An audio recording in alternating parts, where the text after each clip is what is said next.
Uh, Good morning, students. I'm Khwatenge Calleb,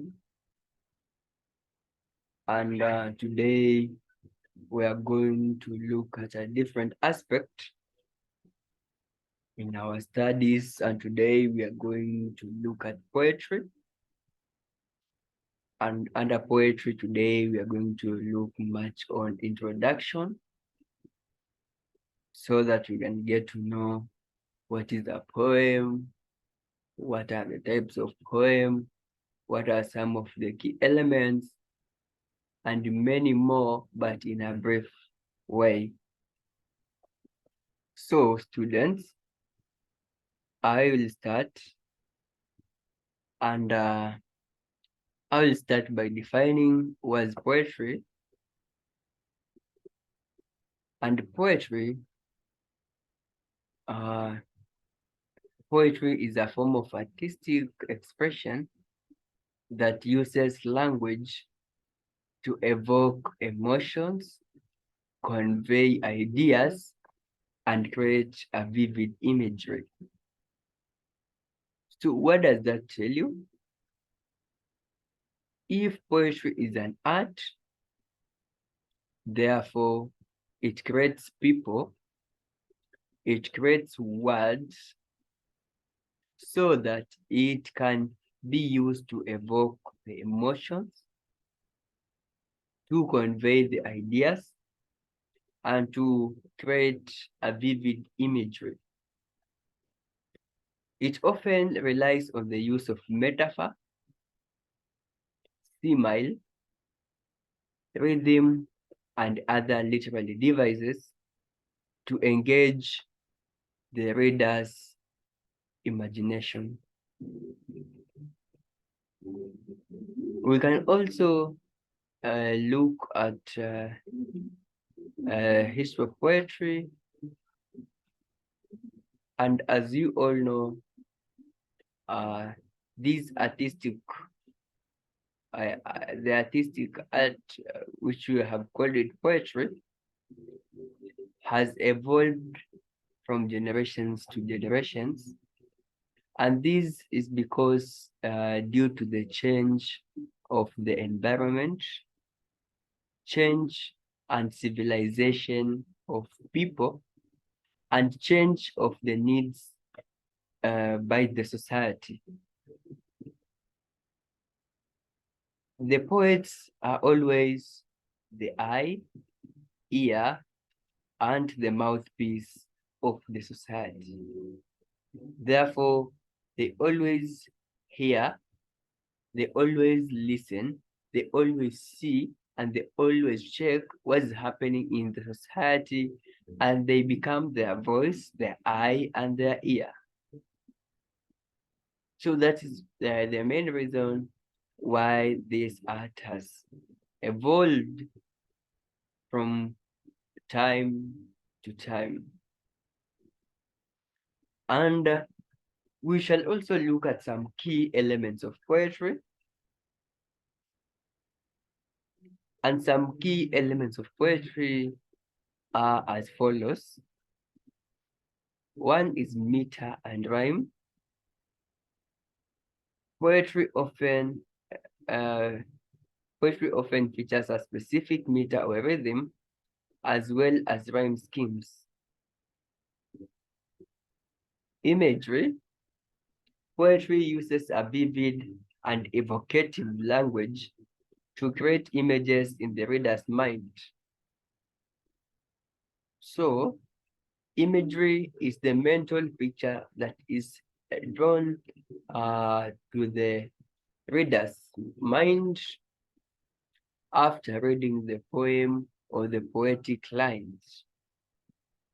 Because the poets use these words to evoke some of the emotions or to pass certain ideas to the audience. And so when you read, there is a mental picture that it is drawn into your mind. We shall also look at the types of poetry. And there are various forms and styles of poetry, such as sonnets. And sonnet is a poem with one stanza with 14 lines. And we also have a Shakespearean sonnet. This is a poem with uh, 4 stanzas, 3 stanzas having 3 lines each, and 1 stanza having 2 lines. So that is, you can say, a Shakespearean sonnet has a 3 quatrain and a 1 couplet. We also have haikus, and we also have 3 verses. Next, about the themes in poetry. Poetry covers a wide range of themes, including love, nature, life and death, politics, and social issues. As I had discussed with you earlier, students, that the poets use some words to evoke emotions. They also use creative language to pass an idea. They also use the same to present certain issues in the society. And so these issues that are being addressed in the poem, these are what we refer to as the thematic.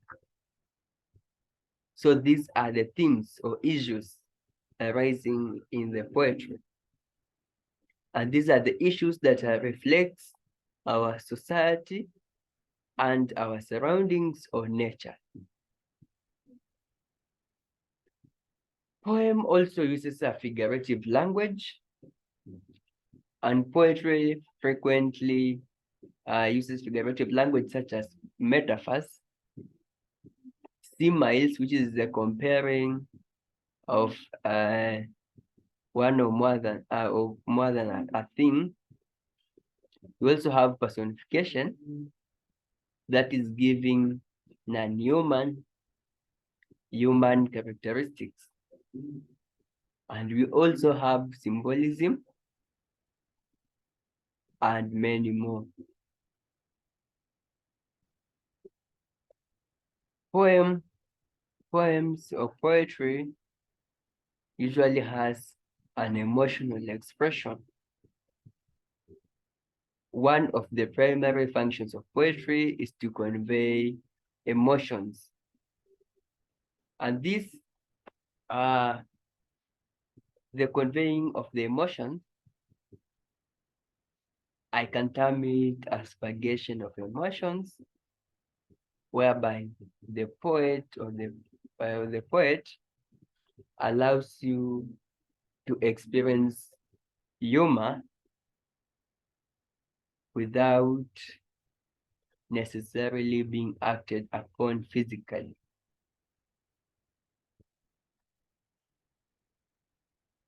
So, students, that has been our lesson today. Has been as brief as that. And I want to wish you all the best and see you next time.